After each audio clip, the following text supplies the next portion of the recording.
என்ன வரண்டா எங்க அப்புவே. டா அப்புக்குட்டி இங்கே வரு. டா டேய் இப்போ அவன் என்ன சொல்லுவான்னு சொல்லுமுத்தே, வாய்ஸ் ரெக்கார்டு கொடுமுத்தே டக்குன்னு. டா இங்கேறா. அச்சம் அடக்கங்கிறதே இல்லையே இந்த வீட்டில்.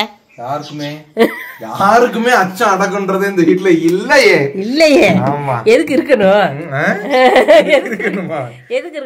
இருக்க வேண்டிய நேரத்துல இருக்கணும். அச்சம் அடக்கம் எல்லாம் இவன மாதிரியா இப்படி திரியிறது? எதுக்கும் அடங்காம அடங்கமா இருக்கிறது இல்ல, அடங்காப்பிடாரி கணக்கா இருந்துகிட்டு அப்படின்னு சொல்லி சொல்ல வரல. நல்லபடியா தான் எல்லாருமே இருக்கணும். ஒரு ஜாக்கெட் ஒண்ணு தச்சுக்கிட்டு இருந்தோம். வீட்டுக்காரர் தச்சதை பாக்குறீங்களா? காமிங்க. அவர் எப்படி தப்பாரு தெரியுமா? கிழிச்சதெல்லாம் நல்லா தப்பா இருக்கு. வேட்டியை கிழிச்சிருந்தா தச்சு என்ன பிரச்சனை? பொண்டாட்டி வாயை தைக்க ஒன்னால முடியலையே அப்படின்னு அந்த திறமை உங்களுக்கு வரல அப்படின்னு அவங்க சொல்லுவாங்க. பொண்டாட்டி வாயை தைக்கிற திறமை உனக்கு இல்லையா அப்படின்னு சொல்லுவாங்க. எனக்கு நல்லாவே தெரியும். எல்லாரும் எப்படி இருக்கீங்க? என்ன பண்றீங்க? நல்லா இருக்கீங்களா? நேத்து என்ன அந்த ஷார்ட்ஸ் வீடியோ ஒன்று போட்டிருந்தோம். அதுக்கு நிறைய பேர் நிறைய கமெண்ட் இது மாதிரி நல்லா புது புது ஐட்டங்களா சொல்லுங்க, புது புது ஐட்டங்களையா இறக்குங்க அப்படின்னு நீங்க சொல்லியிருந்தீங்க. ரொம்ப ரொம்ப ரொம்ப ரொம்ப நன்றி. அந்த காமெடிக்கு முன்னாடி நடந்த சண்டையை கொஞ்சம் சொல்லுங்க. அந்த காமெடிக்கு அதாவது என்னைக்குமே வெளியில டவுனுகள்ல எடுக்கிற காமெடிக்கு ஒரு சண்டை நடந்திருக்கும். காரணம் என்னவா இருக்குங்கிறத நீங்க சொல்லுங்க. என்ன வாயை மூடிட்டீங்க? என்ன நடந்துச்சுன்னு யோசனை நிக்க. டீ கடை காமெடி சொல்றியா? இந்த காமெடி இன்னைக்கு தான் போட்டோம்.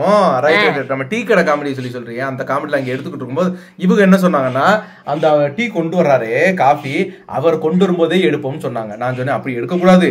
நாளைக்கு நம்ம ஒரு கடையில போய் எடுத்துக்கிட்டு இருக்கும்போது நாளைக்கு அந்த கடைக்காரங்க மல்லுக்கு வந்துட போறாங்க. சாந்தா ஏன் டீ கடை நல்லா இல்லைன்னு எப்படி நீ சொல்ல போச்சுன்னு சொல்லிட்டு போறாங்க. வேண்டான்னு சொல்லி சமாதானப்படுத்தி இருந்தேன். அப்புறம் அந்த கதை சொன்னதே சாந்தாதாங்க. அப்ப அந்த மறுபடியும் இந்த சந்தர்ப்பம் வேற கிடைக்காதுன்னு டீயை குடிக்கவா விட்டாங்க சொல்லிக்கிட்டே இருந்தாங்க. சரி எடுத்து தொலைஞ்சிட்டு போங்க அப்படின்னு சொல்லிட்டு அப்படி சண்டை போட்டு எடுத்தது. நாங்க சண்டை போட்டு பார்த்தானே அவன் ஏத்தி விட்டுறான். பிரகதி அவனை கேமரா பிடிக்க சொல்லுவோம்னுட்டு அவன் என்ன சொல்றான், இல்லப்பா நல்லா இருக்காதுப்பா, அப்பா நல்லா இருக்காது சொல்லுங்கப்பா, நல்லா இருக்காதுப்பா, அம்மா வேண்டுக்கு வேண்டாம் சொல்லுங்கப்பா அப்படின்னு ஆளுகெல்லாம் பாப்பாங்க. ஆளுக பாக்கணும் தானே வீடியோ எடுக்கிறோம். அப்படி இப்படின்னு சொல்லி கடைசியில அடிச்சு மல்லு கட்டி உருண்டாலும் நாங்க எடுத்துட்டோம். என்ன பண்றது, எடுத்து முடிச்சுட்டு வந்து நேற்று எடிட் பண்ணி தான் தொட்டோம். நிறைய எல்லாருமே நல்லா இருக்கு அப்படின்னு சொல்லியிருக்கேன். ஆமாங்க, நான் அந்த பக்கம் வந்துக்கிறேன். வாங்க இதுல வச்சுட்டு வாங்க. இங்க வா. வந்துட்டாங்க, முன்னாடி வந்துட்டாங்க. என்னைக்குமே பின்னாடி பிஹைண்ட் த ஸ்கிரீன்ல இருக்கக்கூடாது அப்படின்னு தான் சாந்தா நினைப்பாங்க. என்னைக்குமே முன்னாடி தான் இருக்கணும்னு இவங்க ரொம்ப ஆசைப்படுவாங்க. அதனால அவங்க ஆசையை நிறைவேற்றி கொடுத்துக்கிட்டே இருக்கிறேன்னு நான் நினைச்சுக்கிட்டு இருக்கிறேன். நாங்க முன்னாடி இல்ல, நான் சொன்னேன் கீழே உட்காந்து நல்லா பேசுவோம்னு. கசாரையில நம்ம உட்காந்துக்கிட்டு பேசுவோம்னாரு. ஏமா இதுக்கு என்னமா குறை? நல்லா அப்படியே இருக்கட்டும். அப்புறம் அக்கா ஜிமிக்கு என்னாச்சுக்கா அப்படின்னு கேட்டீங்க. காதை இழுத்துச்சுங்க. சரி வீட்டுல தானே இருக்கோம், வேலைக்கு போனாலும் இப்படியே போட்டுக்குவோம், புது தோடு அதாவது 3 தொங்கட்டையா உள்ள தோடு வாங்கலான்னு பார்த்தா அது இப்போதைக்கு வேண்டாம், வீட்டு வேலை நடந்துகிட்டு இருக்கு, இப்போதைக்கு வேண்டாம்னு சொல்லி அதனால நான் வாங்கலை. இருக்கிற அந்த ஜிமிக்கை மட்டும் கழட்டி வச்சுட்டு இந்த தோடையும் இந்த ஏற்கனவே நான் போட்டிருந்த இந்த சைடு கம்மலையும் அப்படியே போட்டுக்கிட்டேன். இருக்கட்டுமே, இந்த தோடு மாட்டி டைட் பண்ணினதுக்கு அப்புறம் இங்கிட்டு திரும்பி இந்த தோடு இங்க வந்துருச்சு, பின்பக்கம் இருந்துச்சு. அப்புறம் இந்த பக்கம் பட்டன் கிட்ட எல்லாம் போட்டு ரெடி பண்ணி வச்சு முன்னாடி வச்சிருக்குது. ஏன்னா அம்பிட்டு பெரிய ஓட்டையா இருக்குது, அதனால அந்த தோடு அந்த பக்கம் போயிருச்சு. என்ன செய்யுது, அதிக தொங்கட்டனா போட்டு தாங்க அப்படி இழுத்துருச்சு. அதனால தொங்கட்டை இல்லாம போடுவோமேன்னு சொல்லி போட்டிருக்கேன். கொஞ்சம் நல்லா இல்லாம தான் இருக்கு. நல்லா இல்லக்கா, உங்களுக்கு என்னமோ மாதிரி இருக்குக்கா, பெரிய மனுஷ தோரணையா காமிக்குதுக்கா. இப்பதான் காமிக்குதா? இல்ல இப்பதான் பெரிய மனுஷன் தோரணையா காமிக்குதா? நம்ம என்னைக்குமே பெரிய மனுஷன் தானங்க. என்னங்க, ஆமா உண்மையிலே பெரிய மனுஷன் தானே. சின்ன பிள்ளைங்க எல்லாம் கிடையவே கிடையாது. ஓகேவா? கேள்வி கேட்டிருந்தீங்க. இருங்க. அதுக்கப்புறம் அதனாலதான் அதை கழட்டி வச்சுட்டேன். அப்புறம் அக்காவுக்கு முகம் அதச்ச மாதிரி இருக்கு. என்னாச்சு, இன்னும் உடம்பு சரியில்லாம இருக்கா? 2 குத்து தாங்க விட்டேன், அதுலயே மூஞ்சி வீங்கி போச்சு. நான் பாத்துக்கோங்களேன், நான் என்னைக்குமே நான் அவ்வளவெல்லாம் சும்மா போட்டு மொத்துலாம் அடிச்சுக்கிட்டுலாம் இருக்க மாட்டேன். இந்த பக்கம் ஒரு குத்து, இந்த பக்கம் ஒரு குத்துன்னா கொஞ்சம் வீங்கிருச்சு. சரியா போயிரும். இந்த பக்கம் 2 குத்து விட்டோம்னா சரியா போயிரும் நான் நினைக்கிறேன். ஆமா, எனக்கு இன்னும் இந்த ஜலதோஷனை விட்டு போகல. ஊருக்கு போகும்போது லைட்டா கொஞ்சம் விட்டு இருந்துச்சு. இப்ப நான் போயிட்டு 2 நாளா எனக்கு இருமல் இருக்கு. கொஞ்சம் ஒரு மாதிரி தான் இருக்குன்னு வச்சுக்கோங்க. எதுவுமே உன்னை விட்டு போகாது. அது வாய்ப்புதான், என்ன பிடிச்சிருச்சுன்னு வச்சுக்கோங்களேன். அவ்வளவு சீக்கிரம் நான் விட்டு விட மாட்டேன்னு நினைக்கிறேன். அது என்னைய பிடிச்சது கூட சிலது விட்டுட்டு போயிருங்க. ஆனா நான் பிடிச்சேன்னு வச்சுக்கோங்க, உடம்பு பிடிவேன். நமக்கு மனசுக்குள்ள பிடிக்கணும். பிடிச்சிட்டுனா அவ்வளவு சீக்கிரம் விட மாட்டேன். இங்க பதியறதுதான் கொஞ்சம் லேட் ஆகும். சரி ஓகேவா. இனி அடுத்து அந்த இதுக்கு பதில் சொல்லிட்டேன். மூணாவது இதுதான் கேள்வியா? இல்ல இரு இருந்தா கொண்டா நான் பேரை வச்சிருவோம், பேரை சொல்லுவோம். நாகலட்சுமி அக்கா தான் கேட்டிருக்கிறாங்க. மோர் குழம்பு புட்டு பொரியல் எல்லாம் சூப்பர். அப்புறம் சாப்பாட்டுல தண்ணி ஊத்தி வடிக்கிறீங்களே, சாப்பாடு கெட்டுறாதான் சாந்தா அப்படின்னு கேட்டிருக்காங்க. அது வந்து நிறைய ட்ரிப் எப்பவுமே சாந்தா முன்னாடி எல்லாம் அப்படி வடிக்க மாட்டாங்க, கீழே கோட்டை சொல்லிருப்பாங்க. இங்க வந்து இந்த சேச்சி சொல்லி கொடுத்துதான் இவங்க வந்து என்னன்னா நிறைய ட்ரிப்புங்க வடிக்கிறது வந்து நான் எத்தனை வட்டம் வச்சாலும் மேல வந்து அது நொசனே ஆகி போயிருது சேச்சி அப்படின்ற மாதிரி சேச்சி கெட்டு போறது கிடையாது, நம்ம சோறு ஒட்டும் அந்த மாதிரி இருக்கும் அப்படின்னு சொன்னதோட சேச்சி ஒரு வட்டம் என்ன சொன்னாங்கன்னா, நான் எப்பவுமே வந்து சாதம் வடிச்சிட்டு அது குழஞ்சு போனாலும் என்ன ஆனாலும் பரவாயில்ல, நீ என்ன குழஞ்சே போயிருந்தாலும் நீ வந்து மறுபடியும் அந்த சாதத்தை லைட்டா வடிச்சிட்டு பச்சை தண்ணி சேர்த்துட்டு ஒரு கிளறிட்டு திருப்பி வடிச்சின்னா கண்டிப்பா அந்த சோறு ஒத்தையா தான் இருக்கும். லாஸ்ட் சாப்பிட்ற வரைக்கும் கெட்டே போகாது. சோறு எடுத்து போடும்போது நல்லா ஒத்தையா இருக்கு. ஏன்னா இங்க கேரளா சாப்பாடு இருக்காங்க, சோறை வடிச்சு அப்படியே பைப்பு சோட்டுல கொண்டு போய் வச்சிருவாங்க. வச்சாங்கன்னா ஏன்னா இப்ப சாதத்தெல்லாம் அப்படி கரண்டில் போய் அள்ளி போட்டாங்கன்னா தெரிச்சு ஓடும், அப்படி ரப்பர் பந்த துள்ளி போட்ட மாதிரி ஓடும். அந்த மாதிரி ஒத்தையா இருக்கும் பாக்குறதுக்கு ஹோட்டல். அதுக்கு இதுதான் ட்ரிக். அவங்க வந்து இந்த மாதிரி தான் பண்றாங்க. நம்ம இங்க வந்ததுக்கு அப்புறம் இந்த சேச்சி சொன்னதுக்கு அப்புறம் இந்த ஒரு 3 வருஷமாவே இப்படித்தான் பண்ணிக்கிட்டே இருக்காங்க. என்ன அந்த மாதிரி தான் தண்ணி ஊத்தி தான் வடிச்சுக்கிட்டு இருக்காங்க. நல்லா இருக்கு சாதமும் ஒத்தை ஒன்னு. சிலருக்கு வந்து குழஞ்சிருந்தா பிடிக்கும் தான், ஆனா இருந்தாலும் ரொம்ப நொசன்றதா பார்க்க ஒரு நல்லா இருக்காது பாத்தீங்களா, களி வெட்டி சாப்பிடுற மாதிரி இருக்கும்.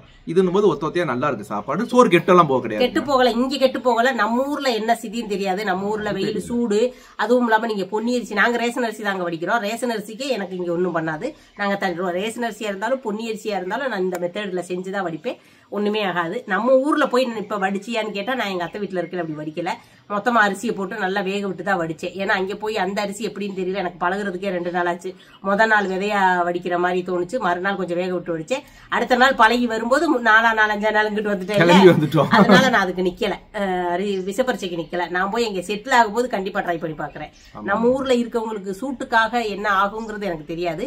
ஆனா நீங்க ரேஷன் அரிசி சோறு குழஞ்சிருச்சு அப்படின்னு ஒரு தாட்டு இருந்துச்சுன்னா நீங்க தண்ணியை ஊத்தி வடிச்சிட்டு சாப்பிட்டு பாருங்க, ஒன்னும் ஆகாது. ஆனா மத்தியானம் வரைக்கும் கெடாதுங்கிறது கேரண்டி. நைட்டு 9-10 மணி வரைக்கும் சாப்பிடாம இருக்கவங்களுக்கு எனக்கு சொல்ல முடியாது.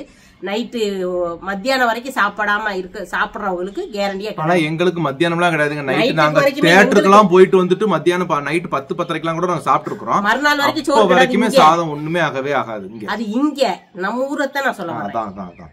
ஓகேங்களா. அடுத்து ஸ்ரீதேவி ரமேஷ் அப்படின்றவங்க சொல்லிருக்காங்க, ஹாய் சிஸ்டர், நீங்க லேசர் ட்ரீட்மெண்ட் செகண்ட் செஷன் போனீங்களா? After first session hair growth result எப்படி இருந்துச்சுன்னு சொல்லுங்க. எனக்கு நான் சொல்றத விட முத்து பாக்குறவங்க முத்து சொல்லிரட்டுமே. எனக்கு எல்லாத்தையும் நானே சொல்லிடுவோமா?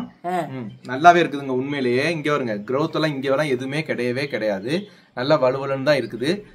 இவங்களுக்கு வந்து ஃபர்ஸ்ட் க்ரோத்லயே வந்து போய் நம்ம காமிச்சு வந்தோம் பார்த்தீங்களா ஃபர்ஸ்ட் செஷன்ல, அந்த சிட்டிங்லயே நமக்கு வந்து ஒரு விதம் வளர்ச்சி குறைவாயிருச்சு.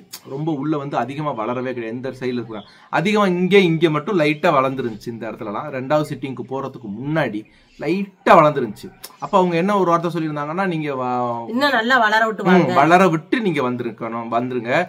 ஏன்னா அது ரொம்ப குட்டி ரோமமா இருந்துச்சுன்னா எங்களால எடுக்க கருக்கு இது பண்ண முடியாது, நீங்க கொஞ்சம் கூடி வளர விட்டு வாங்க அப்படின்னு சொல்லி. அப்ப கூட அவங்க கேட்டாங்க, எங்க வீட்டுக்காருக்கு மாதிரி பெருசா வளர விட்டு வர சொல்றீங்களா மேடம் அப்படின்னு சொல்லி கூட கேட்டாங்க. அவங்க சொன்னாங்க அந்த அளவுக்கு இல்லம்மா, கொஞ்சமாச்சும் எங்களுக்கு அதை புல் பண்ணி எடுக்கிற மாதிரி ஒரு இதுக்காச்சும் நீங்க வந்துடணும் அப்படின்னு. கையில முடி இருக்கான்னு கேட்டாங்க. எனக்கு கை கால்ல எல்லாம் எனக்கு முடி இருக்காது. உங்களுக்கு கை கால்ல எல்லாம் முடி இருக்காது, முகத்திலேயே அதுவுமே இங்கதான் இங்க இருந்த முடி இல்லாம கூட அவங்களுக்கு கொஞ்சம் நல்லா தான் இருந்துச்சு பாக்குறதுக்கு. கொஞ்சம் இங்க இருந்து மட்டும் தான் கொஞ்சம் இதா இருந்துச்சு. இப்ப அதுவுமே இல்ல, நல்ல வலுவலன்னு ஆயிடுச்சு. இப்ப வந்து எங்க கிளம்பணும்னாலும் எப்ப கிளம்பணும்னாலும் தைரியமா ஒரு ஃபேஸ் பண்ணி சரி வாங்க போலாம், யாராச்சும் வந்தா கூட என்ன அப்படின்னு பார்த்து பேசுற அளவுக்கு ஒரு நார்மலான முகம் வந்துருச்சு அவங்களுக்குன்றது. முகம் நல்லா தெரிஞ்சு, முடி மட்டும் தெரிஞ்சு. ஆமா சொல்றேன், இல்ல யாராச்சும் வந்தா கூட ஓடி போய், நான் தான் சொல்லியிருக்கேன் ஏற்கனவே உங்கள்கிட்ட, யாராச்சும் வந்தா கூட டக்குன்னு ஓடி போய் முகத்துல டக்குன்னு ஷேவ் பண்றது, இந்த மாதிரி ஏதாச்சும் ஒண்ணு பண்றது, பிளக் பண்றது, இந்த மாதிரி எல்லாம் பண்ணிக்கிட்டு இருந்தாங்க. இப்ப அந்த மாதிரியானதுக்கான வேலை இல்லாமல் வந்துருச்சு. ஒரு மேக்ஸிமம் டாக்டர் சொன்னாங்க இன்னொரு 3-4 சிட்டிங்ல உங்களுக்கு சரியா போகும்னு நினைக்கிறேன். ஏன்னா உங்களுக்கு வந்து வளர்ச்சி கம்மியா இருக்குது, முகத்துல முடி வளர்ச்சி கம்மியா இருக்குது, அதனால வந்து இன்னொரு ரொம்ப 6-7 சிட்டிங்லாம் தேவைப்படாதுன்னு நினைக்கிறேன் அப்படின்ற மாதிரி சொல்லியிருந்தாங்க. ஓகேவா. அடுத்து இன்னொரு கேள்வி வந்து, நீங்க காலையில எந்திரிச்சதோட நீங்க கிச்சனுக்கு வந்துடுறீங்க, பாக்கி இப்போ வீட்டு அந்த பசங்களோட ரூமை கிளீன் பண்றது, இதெல்லாம் கிளீன் பண்றது, பசங்களோட ரூம் இதெல்லாம் மடிச்சு வைக்கிறதெல்லாம் அவங்களே மடிச்சு வச்சுக்குவாங்களா அப்படின்ற மாதிரி ஒருத்தவங்க கேட்டிருக்கீங்க. பசங்களோட ரூம்ல நிதின் அவன் கொஞ்சம் பெரிய ஆனதுக்கு அப்புறம் நிதினோட பெட்ஷீட் எல்லாமே அவன் எந்திரிச்ச உடனே அவன் பெட்ஷீட்டை மடிச்சு கிடிச்சு வச்சுட்டு வந்துருவான். அதுக்கப்புறம் தான் பிரகதி எந்திரிப்பான் அவங்க ஸ்கூலுக்கு போகும்போது. அப்ப பிரகதி எந்திரிக்கும் போது பிரகதிக்கு இப்போதான் நம்ம சொல்லி கொடுத்துட்டு இருக்கோம், அந்த மடிச்சு வச்சுட்டு தாண்டா நீ எந்திரிக்கணும். இப்ப மடிச்சு வச்சிடறான். நாங்க ஊருக்கு விட்டுட்டு போயிருந்தப்பெல்லாம் அவனே எடுத்து மடிச்சு வச்சுக்கிட்டு தான் இருந்தான். நம்ம இருந்தாக்க நம்ம சொல்லிட்டு திருப்பி வந்து நம்ம மடிச்சு வச்சிருவோம்னு வச்சுக்கோங்களேன். இப்போ அவனுக்கு கத்துக்கிட்டான். அவனே மடிச்சு வைக்கணும்டா, எடுத்து நீயே எடுத்து மடிச்சு வச்சுக்கணும். ஏன்னா நாளைக்கு ஹாஸ்டல் ஏதாச்சும் போனா உன்னுடைய வேலைகளை நீயே செஞ்சுக்கிறதுக்கான ஒரு இது வேணும் அப்படின்னு சொல்லி அவனை பழக்கிக்கிட்டே வர்றோம் அப்படின்னு வச்சுக்கோங்களேன். எங்களோட ரூம் வந்து இவங்க தலைவாணி எல்லாம் எடுத்து ரெடி பண்ணி வச்சுருந்துருவாங்க. இவங்க எந்திரிக்கும் போதே நான் எந்திரிச்சதுக்கு அப்புறம் பெட்ஷீட் எல்லாத்தையுமே நான் மடிச்சு வச்சுட்டு ரெடி பண்ணி வச்சுட்டு நாங்கள் வந்துருவேன். அவங்க காலைல எந்திரிச்சதோட அந்த கிச்சனுக்கு வந்து ரெடி பண்ணி எல்லாம் வச்சு வச்சிருக்கேன். கிச்சன் நல்லா நீட்டா வச்சிருக்கீங்களே அப்படின்னா அதுக்கு முழு முழு முழு முழு பொறுப்பு வந்து சாந்தா மட்டும்தான். என்ன காரணம் அப்படின்னா எந்த ஒரு பொருளுமே ஒரு எடுத்த பொருளை எடுத்த இடத்துல வச்சாலே அந்த இடம் அழகா இருக்கும்னு நிறைய பேர் சொல்லி கேள்வி. அந்த மாதிரி தான் எடுத்த இடத்துல எந்த பொருள் எடுத்தோமோ அதை அந்த இடத்துலயே வச்சுட்டோம்னாக்கும். ஏன்னா இப்ப நான் ஒரு பொருள் எடுக்கிறேன்னா அந்த பொருள் இந்த இடத்துல தான் இருந்துச்சுன்னா மாத்தி வச்சோன்னா சாந்தா அந்த பொருள் எடுக்கிறதுக்கு இந்த பொருளை நகர்த்தி வைக்கிற மாதிரி ஆகி போயிடும். அப்போ கொள்ளன்னு ஆகி போயிடும். அது மாதிரி சாந்தா வைக்க மாட்டாங்க. எல்லா பொருளையும் உடனே எடுத்து அதே இடத்துல வச்சுட்டு நீட்டா வச்சுக்குவாங்க. ஒரு வேலை முடிஞ்சிச்சு. இப்போ டீ காஃபி குடிச்சோம்னா அந்த டீ காஃபி குடிச்சு முடிச்சதோ அந்த காஃபி கிளாஸையும் டீ கிளாஸையும் கழுவி வச்சா தான் இவங்களுக்கு தூக்கம் வரும் ஒண்ணு. அதனாலதான் அந்த இடம் கொஞ்சம் நீட்டா இருக்குது, வேற ஒண்ணும் கிடையாது. நீங்க வியாபாரத்துக்கு போகாம வீட்டுல தானே இருக்கீங்க, மதியம் சமையல சூடா செஞ்சு சாப்பிடலாமே, அது அக்கா அது எதுக்கு காலையிலே செஞ்சு வச்சிடுறீங்க அப்படின்னு கேட்டீங்க. இதுக்கு நிறைய டைம் நான் பதில் சொல்லியிருக்கேன். இருந்தாலும் ஒன்றும் பண்றேன். தம்பிக்கு 8:30-9 மணிக்குள்ள இங்க இருந்து சின்ன ஸ்கூலுக்கு போவான். முன்னாடி நிதின் வந்து 7:30 ஸ்கூலுக்கு போவான். அப்ப நான் காலையிலே வெள்ளனை சமைச்சாகணும். எங்களுக்கு இப்ப சமைக்கிறதே சாயந்தரம் சாப்பிடும்போது சூடா சாப்பிடுற மாதிரி அப்ப வடிச்ச சோறு மாதிரி சூடு ஏத்திக்குவோம். நாங்க ஆவிக்கு ஏத்திக்குவோம். நம்ம இட்லி பாத்திரத்துல நீங்க ஆவி வைக்கிற மாதிரி இங்க ஒரு ஓட்ட பாத்திரம் இருக்கு. அதுக்குள்ள இந்த சோத்தை அள்ளி போட்டு கீழே கொஞ்சம் தண்ணியை ஊத்தி மேல மூடி போட்டு வச்சுட்டேன்னா ஒரு பாத்திரத்துல தண்ணி ஊத்தி வச்சிருவேங்க. அதுக்கு மேல இந்த ஓட்ட பாத்திரத்தை நான் இடியப்பா வச்சிருக்கேன் பாத்தீங்களா, அந்த பாத்திரத்துக்குள்ள சோத்து அள்ளி போட்டு ஒரு மூடியை போட்டு வச்சோம்னா இப்ப நம்ம வடிச்சு இறக்கின சோறு மாதிரி சுட சுட இருக்கும். அப்போதைக்கு நான் சூடு ஏற்றி வச்சுக்கிருவேன். அதனால ஒன்னும் பிரச்சனை கிடையாது. ஓகேங்களா.